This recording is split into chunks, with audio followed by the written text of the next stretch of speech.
Hello bakunzi bacu bakadasohoka aho muri hose turabasuhuje kandi tubahaye ikaze muri special news y'iki gitondo.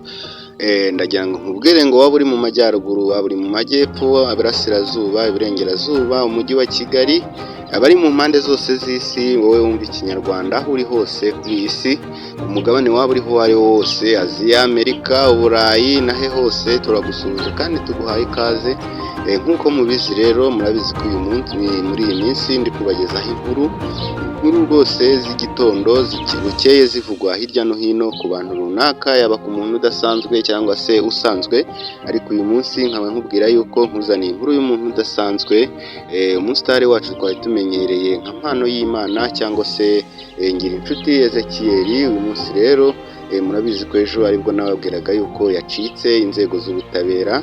Uyu munsi rero nkaba nkuzaniye andi makuru ari kuvuga kuri uyu mugabo hanze aha ngaha, wayobeye abantu, wacanze abantu, ari gukora ibintu bidasanzwe kandi ibintu rwose abantu tutari dusanzwe tumenyereye ku kiremwa muntu, aribyo byatumye abantu bose hirya no hino bacitse ururondogoro bavuga ati se uyu ni umuntu cyangwa se ni umudayimoni watujemo ntitwabimenya. Abandi nabo ariko nubwo muri kwibaza byinshi, murabizi yuko yagiye anyura ku mashusho media menshi atandukanye agenda abyivugira avuga ko ari umuntu udasanzwe, avuga yuko rwose ari umudayimoni, avuga ko ushaka kujya ikuzimu yakugezayo. Niwe muntu wabashije kuza muri iki gihugu, agaza akora ibintu bidasanzwe muri social media. Murabizi ko mu minsi yashize yazengurukaga ku mashusho media atandukanye agenda akora amafaranga, akora imikandara mu makarita n'ibindi bidasanzwe, yerekana yuko ashobora kujya mu mazi akamaramo igihe kingana n'isaha cyangwa se ishobora no kurenga bitewe n'intego ye cyangwa se n'ibyo yumvikanye n'abakurambere biwe. Uyu munsi rero uyu mugabo akaba ubu ngubu arimo arasabwa gufatwa aho wamubona aho ariho hose ugatanga amakuru.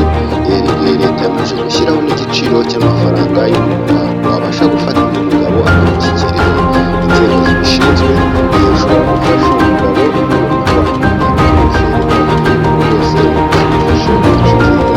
cyangwa se ugatanga amakuru y'aho yaba aherereye. Uyu mugabo bavuze yuko ushobora guhita uhabwa akayabo ka miliyoni 5 z'ako kanya, kandi rwose uyu mugabo kugera iyi saha ikinyamakuru bita online, urugendo online rero cy'umugabo witwa Sam Gakire nicyo cyakoze inkuru ejo cyatuzaniye uburanye neza wabyibukanye ndetse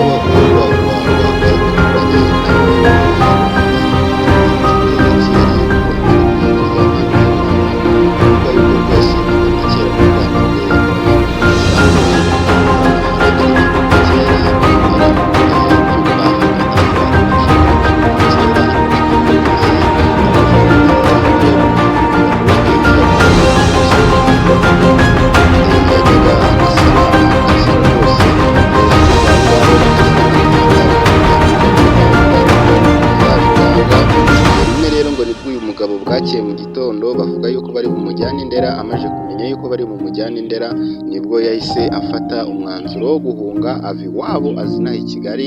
Ageze i Kigali rero nibwo yatangiye gukora ibintu bisa nk'amabara, gukora ibintu bisa nk'aho bitagakwiye gukorwa muri iki gihugu cy'u Rwanda. Murabizi yuko yagiye akora ibintu byinshi bitandukanye birenze ubwenge bwa muntu. Uyu mugabo rero abajijwe neza uyu muturanyi we amakuru ye, avuga yuko rwose uyu mugabo yagiye agerageza kujya akora amafaranga. Kera ari n'umwana yiga no muri primaire akajya ahantu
eshanu z'amanyarwanda.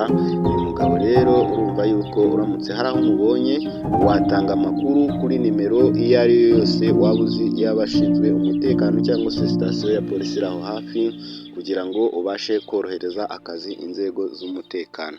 Uyu mugabo mu minsi yashize urabizi ko aribwo yari yarafashwe, ashyikirizwa inzego z'umutekano, ashyirwa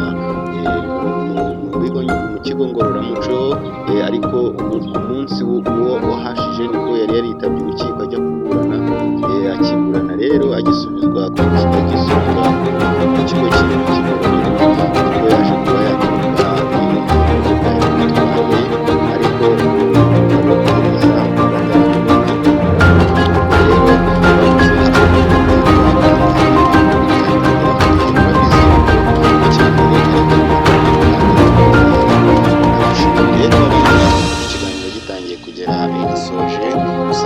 subscribe ugakanda ku nzogera ugakora share and comment kugira ngo aya makuru abashe kujya kugereraho ku gihe, kandi ugakora na share kugira ngo ibashe kugeraho kenshi.